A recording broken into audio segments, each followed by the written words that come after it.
Hey, what's up, you guys? It's Dani. Today, I am doing a VR to Tara at Cozy Core. I always want to say craft. Cozy Core. Sorry, Tara. Um, but Tara did this really cool video. We had a chat with Benny and a few other tarot tubers a while back. I'll try to remember to link that below as well as tarot stuff.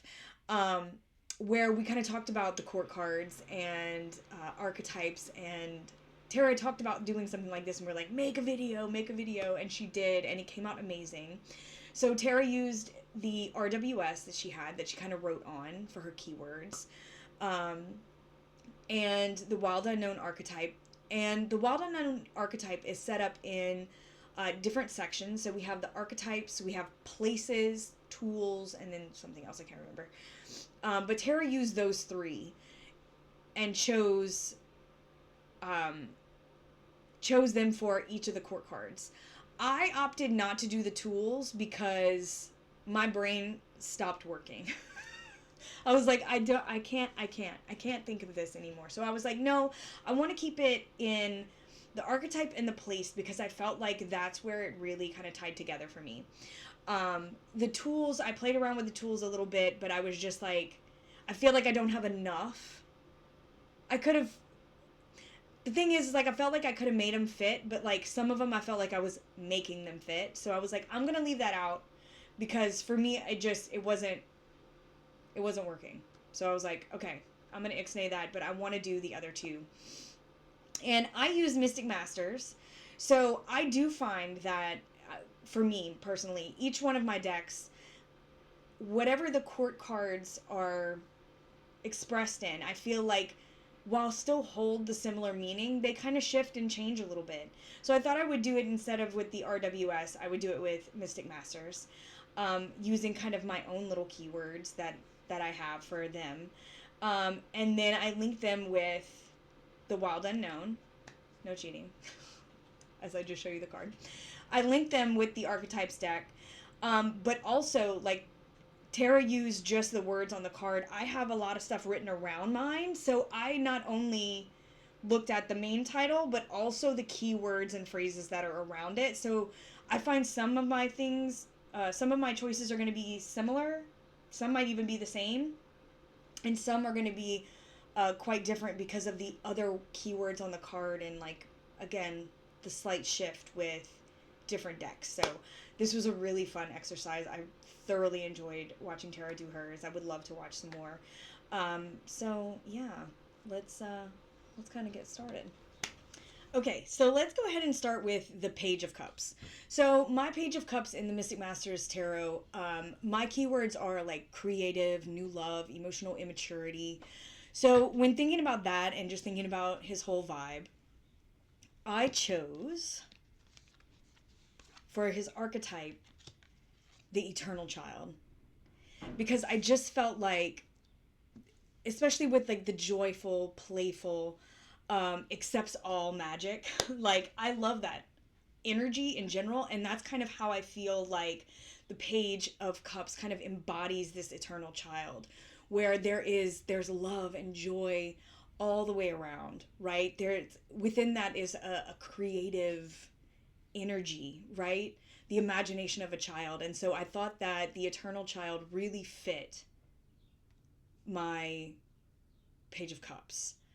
And with that, I was thinking, okay, so we're watery, right? So where would he reside? And I chose the river. He would be within or around the river.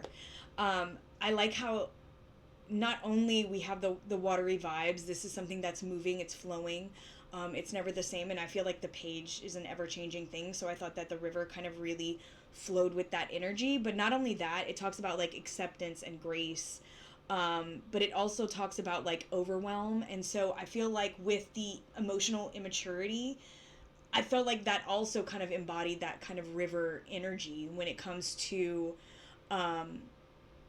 sometimes it can overflow. Sometimes it's whitewater rapids. Other times it's really slow, and there's a lot of emotion, and there's a lot of things going on, and it's ever changing.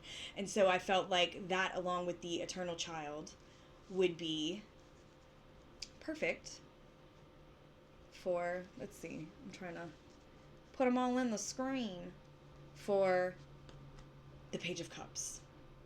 So that's kind of where that fit for me. I would just go in clusters of like suits. So up next was the Knight. So my Knight, I love the Knight of Cups. I really do. I love him.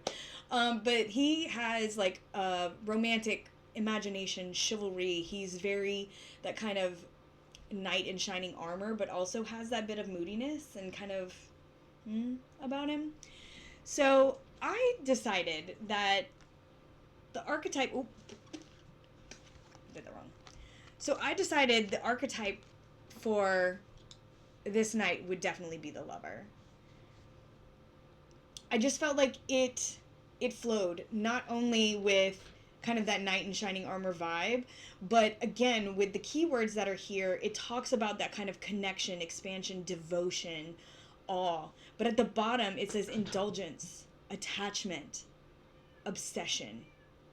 And I feel like that flows with the Knight of Cups. Like, it's not always sunshine and rainbows. He can be moody. He can be idealistic, right? He can be kind of here and there. You know what I mean? So I felt like the lover as a whole really embodied the Knight of Cups. And so as a place, I chose the heart, right?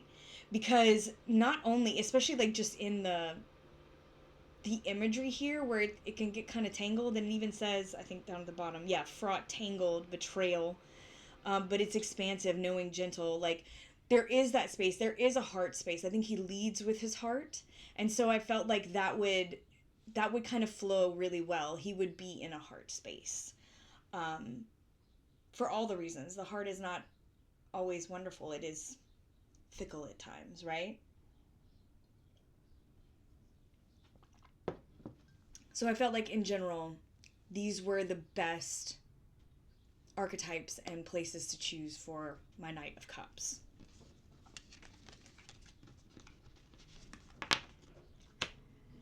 Next, the beautiful Queen of Cups.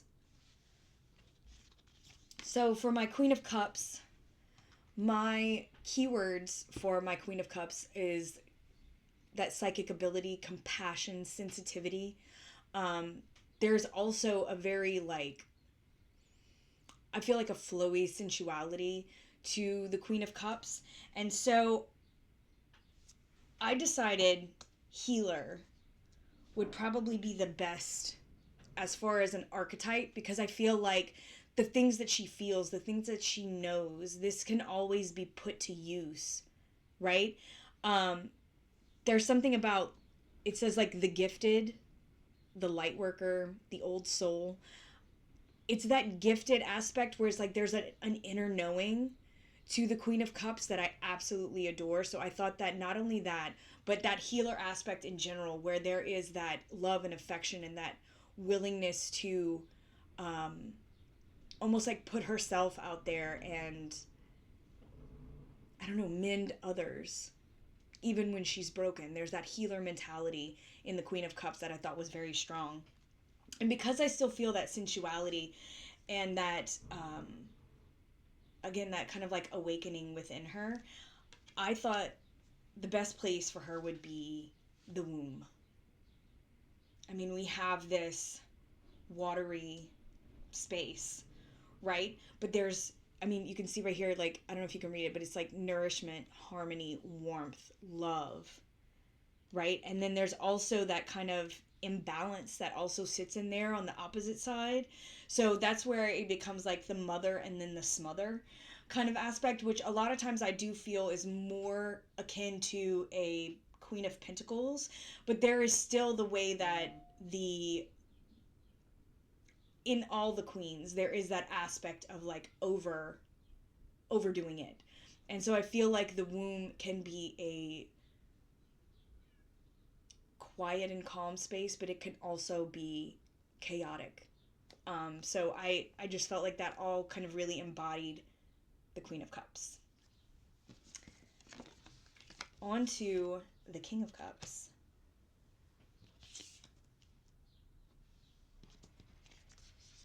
So my King of Cups, my main keywords for the King of Cups is emotional maturity, reliability, tolerant, um, very emotionally stable. I find kings always hold a bit of stability in general. And so when I thought about this king in particular, I decided to go with the unseen. Because I still feel like it has that kind of creative and psychic kind of vibe, which I do feel that intuition within all of the cups, because we are dealing in a watery emotional suit. There is that sense of intuition and feeling. So that alone, that kind of unseen, really spoke to me as far as the king is concerned. But also it shows here like guidance, whispers of wisdom. Um, there's also the unwillingness to forgive. Sometimes the king can be really closed off. You know, we're looking at a king of emotions. So again, I felt like in a well-rounded space, the unseen really held that for me when it comes to the King of Cups. It also talks about like the spirit, the ancestor. Like there is that sense of like, unlike some of the other kings, especially like the King of Swords, like where you might not really want to be with this person, I feel like the King of Cups really draws you in. Like you want to sit with this man, regardless if he kind of intimidates you or not, right? There's still something to gain from this person. So I thought the unseen really worked for him. And then when it came to his place, we gotta have some more water, so I nosed it up on the nose here with the ocean. Um, it, that deeper than deep really got. I was like, yes, deeper than deep. Like he's got the ability, like even with the again the imagery plays such a huge part too, where there's that balance, right? There's still that balance. Um, so yeah, it's like the unconscious also reminds me of like the depths that he will go to. Um, I just thought it was the perfect place for him, you know? Yeah. So those are my choices for the King of Cups. Okay, let's move on to our next suit. So let's go on to our coins. So we'll start with our page of coins. So my main keywords for my page of coins is student, diligence, a bit ambitious, right? He can also be a little distracted and lazy. I mean, we got all the things kind of wrapped into one, but that student really holds a really big space for me when it comes to a page of pentacles in general. I always feel like there's a studiousness energy that comes around that. So for him, I chose the pilgrim. Learns, grows, adapts, studies. Yes, yes, yes, yes. That feels like a page of coins to me, right? He's going to be the one to go out to seek it, right? And so that embodied everything to me. I love how it's like flaky, non-committal, because that kind of goes into like sometimes they can be distracted and lazy and you know things like that. So it really embodied the Page of Cups all the way around for me and kind of how I see this Page of Cups. So this one was probably a little hard when it came to the place, but I decided upon the bridge. The bridge is a concept getting from one place to another, right? That willingness to migrate is the first thing that kind of tied it all together for me. It does show a connection, right? The link, the gate, like kind of going in that learning, right? Those studies. So that's kind of where these things really linked up for me. It also talks about like I said, acceptance, communication, but also like lacking boundaries, forcing connections. I think that still really holds true to kind of that energy still when it comes to ambitions, like really trying to get above and get ahead. So these are the ones that I chose for the Page of Coins. On to our Knight of Coins. Our Knight here. So for him, my keywords for the Knight are practical, responsible, hardworking. This is a very grounded individual. And so I thought the Sustainer, in general, this is the kind of energy you want, right? That kind of slower pace, but still really supportive, right? It's like the peacemaker, the upholder, the perseverer. I feel like every time I see this kind of stopped Knight, I think about he's really getting things in order to do the right thing, right? Like he's pausing and taking stock of what he has and what he needs. And I feel like that kind of really puts him in a place where he is trying to sustain, right? So I thought that that would be the best archetype for him. And when it came to the place, I chose the Temple. Again, it's just because it feels slower. You know, why would you get off your horse? Maybe to stop at the Temple, right? To do that last gathering of strength, right? And there's a reverence for all, sanctuary. Again, there's that slowness, that's stable. Some people build their life upon faith, right?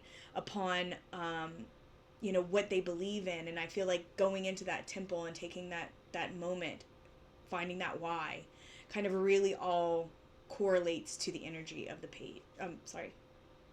The Knight of Coins, not the Page of Coins, the Knight of Coins. So those are my choices for him.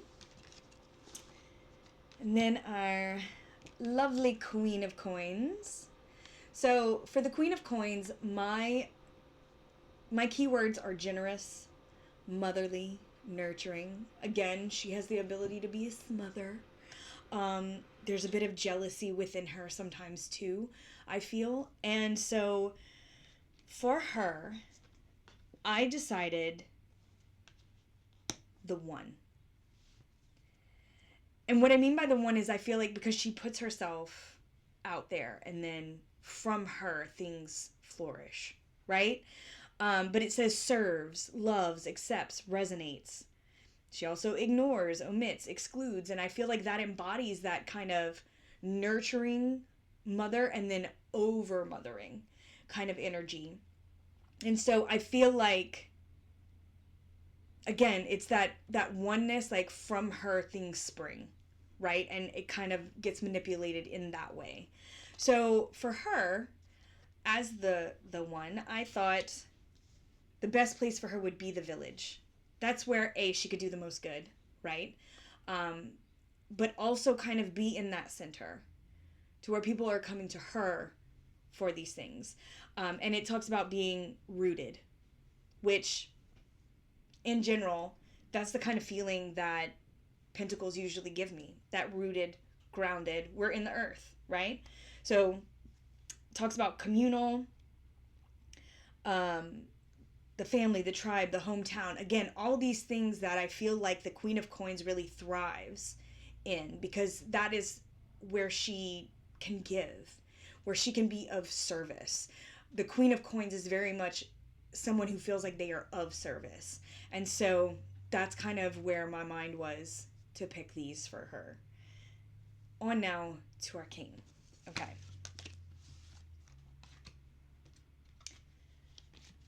For our King of Coins, my main keywords for my King is adept, affluence, safeguard. He's knowledgeable, right? He's business oriented. He gets stuff done, right? But sometimes there's a little bit of greed that kind of creeps in. There's some kind of, I find him a little bullheaded at times, right? There's a bit of stubbornness to him. And so for him, I decided in that way, the Father really suited him well, because there is strategy, but there's also support, right? There's also, again, when it comes to the images, there's that tree, there's that earth kind of being represented there, that kind of physical aspect, someone who is there. Um, because it also talks of um, devastated by failures. That kind of pokes out there. Again, like someone who doesn't accept that bit of stubbornness, that kind of goes in there. But it's that masculine, authoritative energy, but also in a way that, I don't know, is flawed. And I feel like the father really kind of solidifies all those things, whereas there is that support, there is that strategy, right? Because we're talking about someone who is business oriented, right? Is going to get stuff done. So I felt like that really just kind of embodied him in that way. And again, one that's kind of on the nose, but I thought the mountain would be the perfect place. Again, we're looking at that rooted stability. The mountain isn't going anywhere. But it can also be really challenging to climb, right? So we have grounded, we have daunting, isolating, frigid. He can do all those things as well, right? And so I thought, especially with that kind of glow in there, just kind of being in the middle of that mountain, it's like you would have to climb. He's made it, right? He's made it. And I think about that in terms of this King of Coins all the time. Like, I feel like he is someone who has made it. Not only has he made it to the top of the mountain, he has made his home upon the mountain, right? So it's now sustaining him. So I just felt like all of that really tied into the energy of the King of Coins for me. Okay, up next, let's go to the swords. Okay, so our swords, we're going to start with our Page of Swords. So my keywords for the Page of Swords is vigilant, confidence, curious. He's clever, he's cunning, he's got what he needs, he's not afraid to pull it out and use it.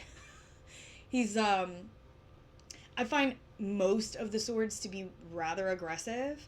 In the same, not in, well, I would say like in the same way, like the swords and the wands are are both kind of aggressive to me. And when it comes to the swords, I think Tara mentioned this as well. She finds them a little darker. I kind of agree. I feel like they hold a lot more of the shadow because we are in the mind, right? The mind is a very interesting place. So for his archetype, I thought the Destroyer. Uh-oh. I'm losing my...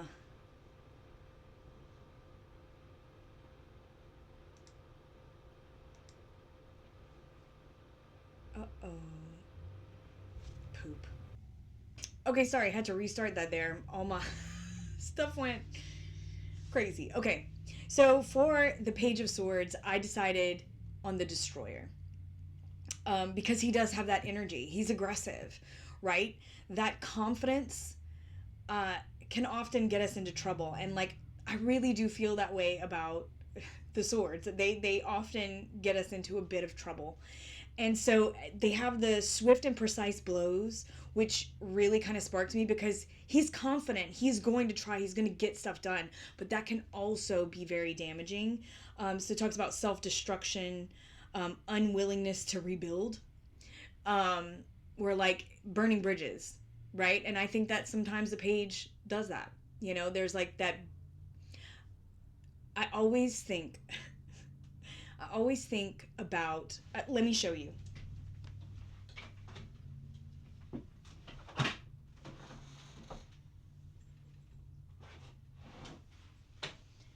In this, this is the Spellcaster's Tarot. Every time I think of the Page of Swords, which is why I love the fact that this one has this huge weapon here, because when I think of the energy of the Page of Swords, I feel like this deck really portrays it perfectly for me. Oh my gosh, where is he going to be? Probably at the very end. Such a good deck, too. I've had this one forever.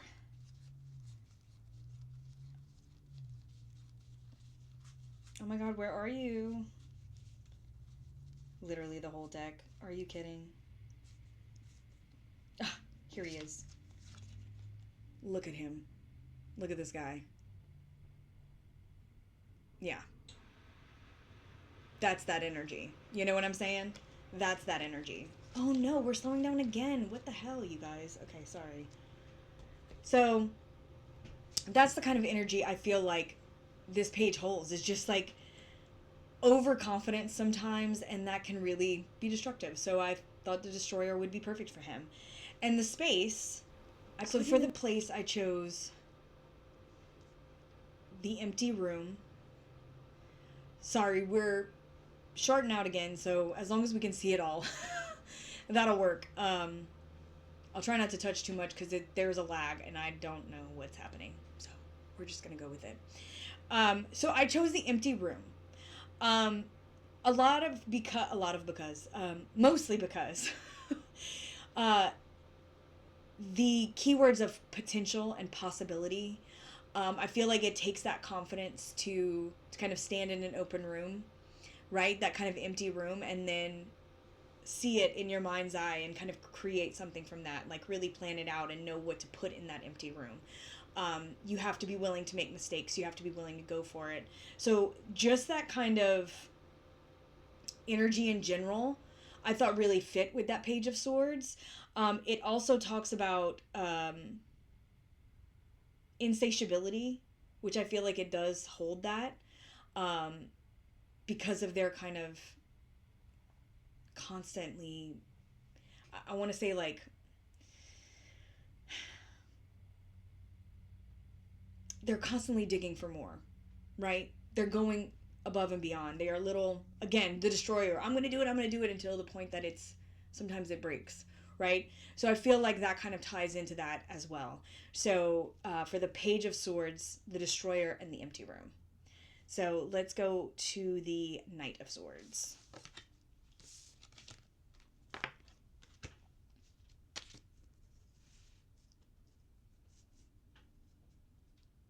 So we have the Knight of Swords.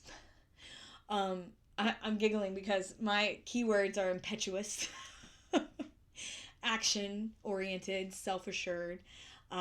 He's a lot. I often feel like he is the most aggressive. As aggressive as fire can be in the wands, I don't know what it is about this Knight of Swords where I always just feel like he's so aggressive, right? He's fearless in that way, right? He's fearless in that way. But he's a lot. So when I thought of him, I thought the Hunter. Because it's focused, right? It's a predator. It also violates. It's violent sometimes. You're looking at a hunter. They will stalk their prey, right? And I feel like that kind of stalking aspect, that predator aspect, kind of embodies the Knight of Swords for me. I know some people might be like, that's a little much, Dani, but like that's how I feel about a Knight of Swords. There is that aggression. There is that predatory energy that I've always felt really ties well to that. I always say he's kind of, I don't know, he's got this uncomfortable energy. Like it's just too aggressive sometimes. And so the predator aspect of the Hunter really spoke to me on that level. And so I also put him in the fault line. Because he breaks down boundaries, right? He does break things up. In the same way that there is that destruction within the page, I feel like that continues on. Like, they break things down. And when you think about air and you think about the mind in that, like, sometimes you have to break things down to get a breakthrough. And so I thought the fault line would be perfect because it's that crack, right? It's creating a crack. And so that's why I chose that for him. On to our Queen of Swords. So my keywords for her are independent, resourceful, direct, right? I feel like she's very quick-witted, you know? Um, super smart, but she can be cold, you know? Again, another deck that really solidifies the energy of the Queen of Swords for me is the Game of Thrones tarot with Cersei there. Like, I feel like she really does embody the idea of that Queen of Swords, where you can see all the different sides of her, but she really is cunning, you know? So I thought for her, I would choose the Shadow because this is a revealing. And I feel like she cuts through the bullshit. She does. And so when it comes to the Shadow, that kind of revealing, I feel that really works with her. It also talks about denying certain aspects of the self in the world, and I think that that also goes into that because she is so again aggressive. We get to those places where we kind of lose sight of things sometimes. That's where that coldness comes through. Like, you're not looking at the bigger picture. Sometimes it's hate in your heart, or it's that coldness, right? Where you kind of block everything else off and it's just things at face value. Certain things don't come in. And when you think of the Shadow, sometimes it's really hard to bust through the Shadow or to find the Shadow in all these different aspects. So I thought that that really fit our Queen of Swords. For the place, I thought the Queen needed to be in a castle. The throne of power. She holds her own. Again, she is smart. She is the type of queen that can rule for herself, not as a counterpart to the king, but can rule solely. And so the castle for me was really just like a whole thing, right? Like, I just feel like she needs her castle. That's where she needs to be. It also talks about like walls and stuff like that, where she does put up those walls. I kind of talked about that coldness, that kind of like she kind of cuts everything off and it's just kind of face value. So the walls of that castle also really correspond. So the Shadow and the castle for the Queen of Swords.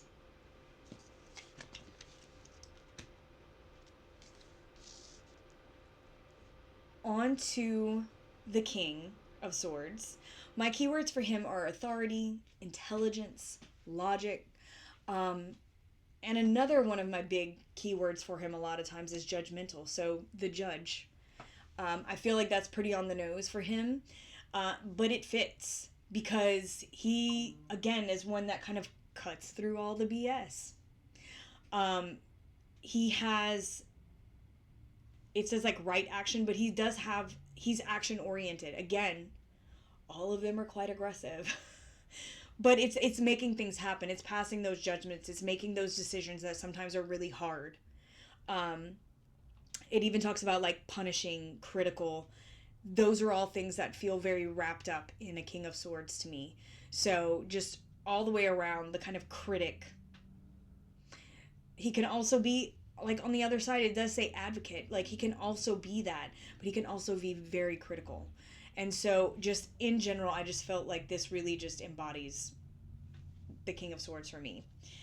And I put him in the box. Again, if we think of a judge, he's up there in his box, in the podium, looking above, right? There's structure, there's order, right? Coherence, logic. Those are all within the box here. But also that rigidity, judgment, fear. He's in the box, but it can box him in, right? It's that sense of rigidity and height sometimes, you know? The box, if you think, yeah, I'm on my soapbox, you're above, you're kind of speaking your mind. You got a hill you want to die on. That's kind of how I feel about the King of Swords. He will die on that hill. He will die on that hill. And so the Judge and the box is where I put the King of Swords. On to our last suit, our wands. Let's go ahead and start with our Page of Wands.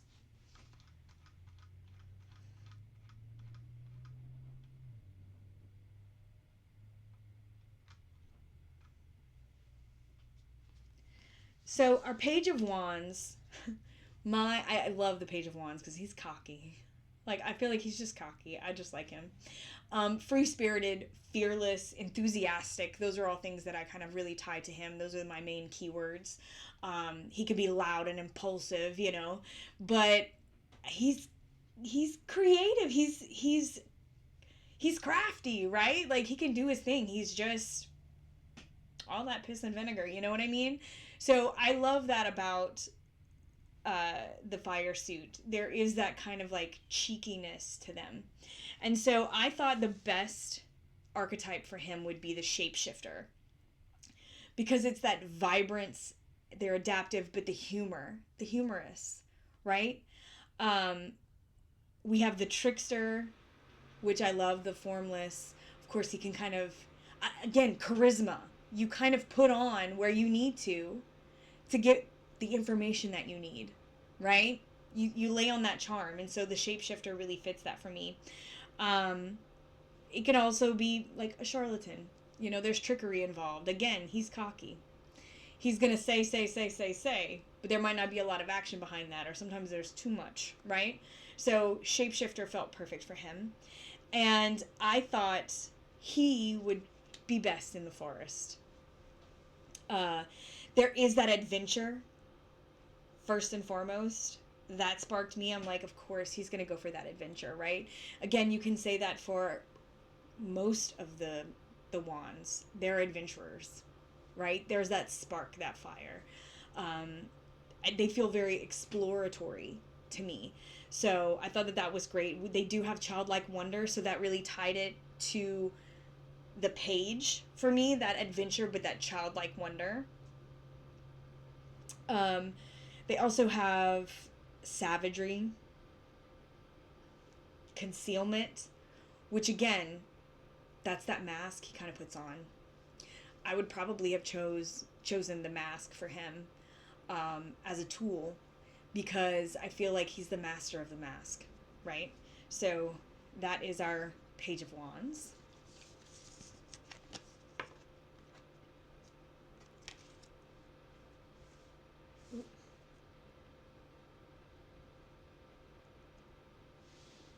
Okay, our Knight of Wands. So my keywords for him are passionate. He takes action, right? There is also that lustiness, right? He's fiery. He is, he comes in, you know, wand in hand, he's ready. But he can be quite reckless. Again, it's like that fire. You have the spark, and now it's kind of taking to the grass, and you have to kind of contain that. That's kind of how I feel the energy for the Knight of Wands is. And because of that, I chose the warrior for our Knight of Wands, because he's fierce, right? He is fierce, but there is that action. And to me, fire denotes that action. They also talk about savagery here. He can sometimes abandon mission and values. Again, I feel like the Knight of Wands can get definitely kind of tangled up in stuff where he becomes reckless. And I feel like that's so for any kind of warrior. They have a duty and they want to stand up for that duty, and they're going to go for it. How many times am I going to say duty? So yeah, but they can get often wrapped up and become just reckless with power. So where do I want to put him? The one person I feel like that would brave his way to the underworld, because it literally speaks of bravery. And I feel like he is the most brave, right? He is the most brave because he's going to do it, right? He will die for it as well, right?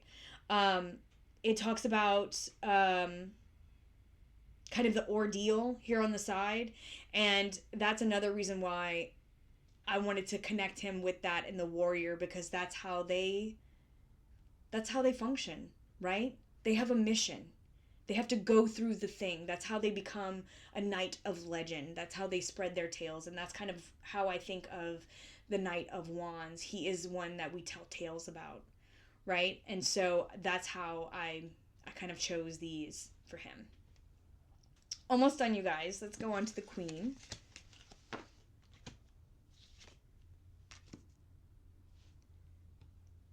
So we have our Queen of Wands. I love her so much because she feels so open to me. She has this confidence about her, and my keywords for her are vibrant, right? She's capable, she's warm, she's determined, she's vivacious. You know what I mean? Like, there's so much about her that just kind of sparks a lot for me, right? Pun intended with the fire. But because of that, I feel like the Mystic is the best for her. Number one, we got that fire in the center, which I feel like she holds. But they talk about being the remover of darkness. And I feel like she does that. She shows you her best and brings out the best in you. She is revealing in that way, right? And having be that mystic, there is still that creativeness. There's still about thinking outside the box. And I feel like that mystic energy kind of surrounds her in that way, where she's not afraid to look outside the box, right?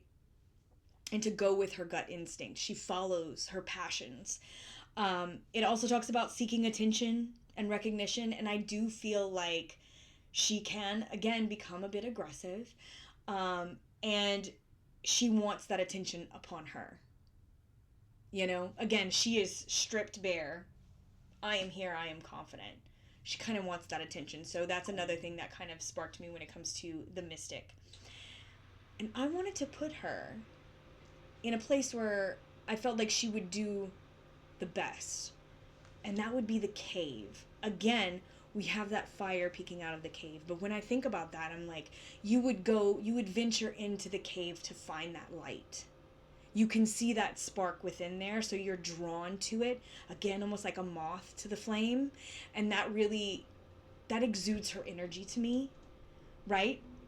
But it also talks about the sacred center within, like a portal. And I feel like she is that. She is that beckoning light.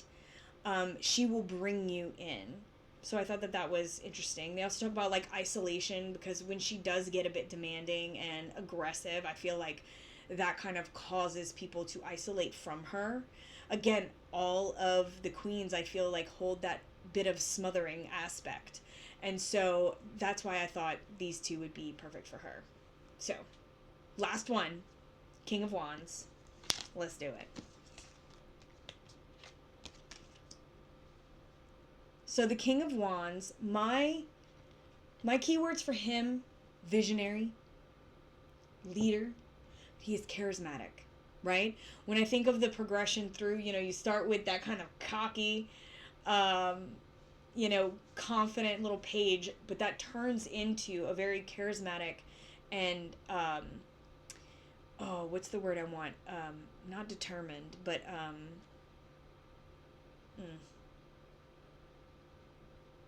the word has slipped directly from me.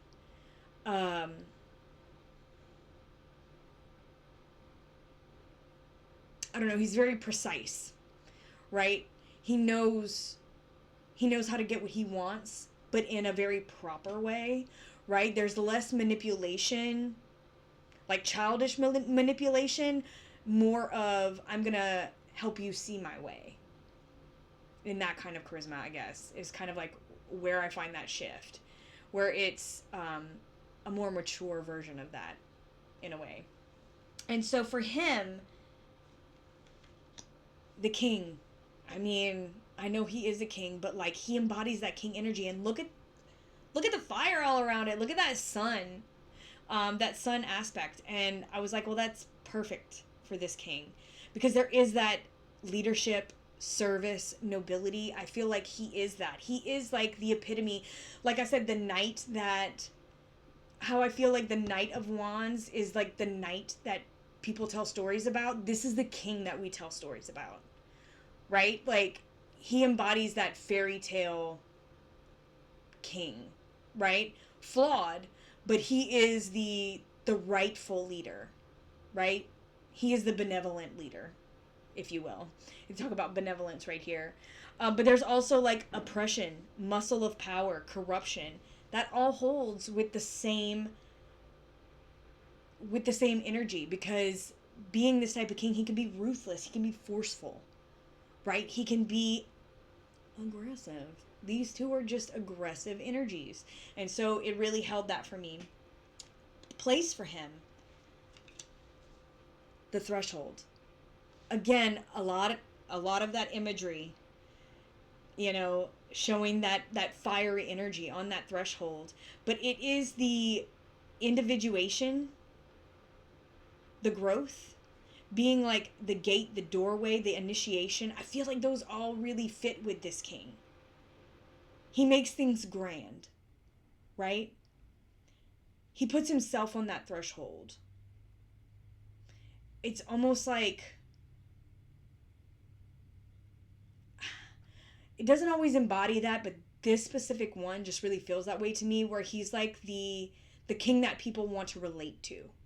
They want to love this king because he is so brave and he is so charismatic, right? That threshold, being upon that threshold is like, it's that bravery, almost that fearlessness. Like he's willing to take things to that limit so that he can make that name for himself, right? He does have that visionary, creative space that he holds, and he takes things to those limits.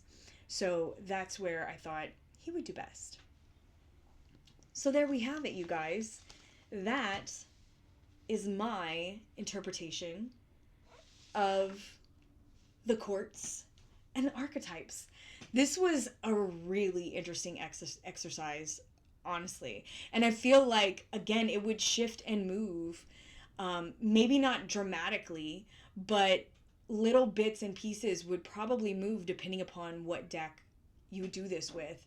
So I feel like this is a really great exercise to do if you have a deck where like you just can't connect those court cards. They just are not, they're not doing it. I think sitting with these and like finding that space, like what do you consider, like in a traditional sense, if somebody just says like the Queen of Wands, like what do you think of naturally? What does, if your deck has a book, like what do they say the keywords for this person is? Take that into consideration, and then go through some sort of archetype deck, or you know, this one, or there's a few other ones. I had the Archeo, but I don't have it all together anymore, so I didn't bother doing it with that one, although that one would have probably been really fun to work with for this one. But I feel like just taking that and really expanding upon court cards that give you trouble, it really does solidify a lot of things, you know? It puts that extra layer in your mind. So I feel like it can be in general or very deck specific. But that's just me. I feel like every deck has its own voice and personality, so things can shift and change while still holding true to tradition. It also adds different layers depending upon what you're looking at and how the deck feels, you know, the energy around it. So this was awesome. Thank you so much, Tara, for doing this. This was so much fun. And like I said, I'm going to have all her stuff linked at the bottom. Also, if you're looking for me or anything, all my information is going to be down below, all the other socials, and all that good stuff. So I will talk to you all very soon. I'm sending you all my love. Mwah. Later, Gators.